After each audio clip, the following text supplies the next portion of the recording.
So what's this channel about?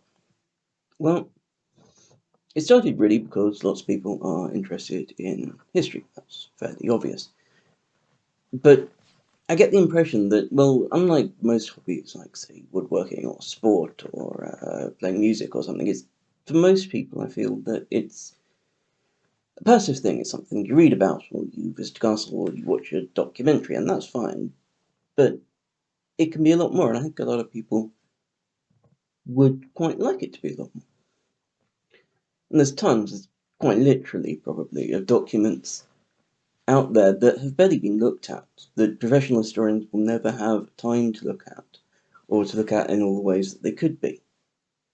Every county has an archive, and then there are the national archives as well, and archives in museums and other things like that, quite apart from the amount of things that are online now.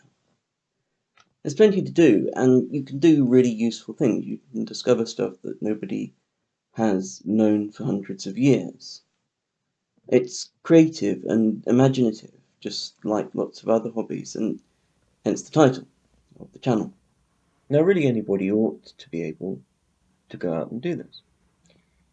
But I think one of the barriers that people hit quite early on is that quite soon you start to come across very technical matters.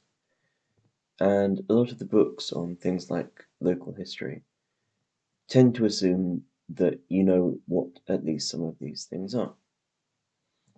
So the idea of this channel is that I'm going to explain some of the more difficult aspects, how some particular types of documents can be used, especially, and where they can be found, so that you can really hit the ground running when you get out into the archives. So, I mean, really the reason I want to do this is that, quite apart from the really important work that there is to be done by amateur historians, is that I found that my life has been really enriched by being able to walk around places where I live, places that I visit, and notice traces of the past in them, and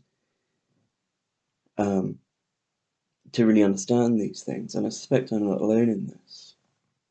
Really, everything has a history. This can be the history of towns and villages, why they are the way they are, and why they are where they are. It could be historical ecology or environmental histories, the ways in which humans have interacted with the ecosystems and the plants and animals around them, for better or worse. It could be the history of religion, or of traditional practices or folk cultures. Entertainment, like sport, music, theatre, fashion, all have their histories. Then, of course, there's the economic side of society: transport, railways, roads, the history of businesses, small and large, or of industry, in both the social side of industry and its economic side. And there's the darker things as well, of course: oppression and conflict, war, and the worst excesses of empires.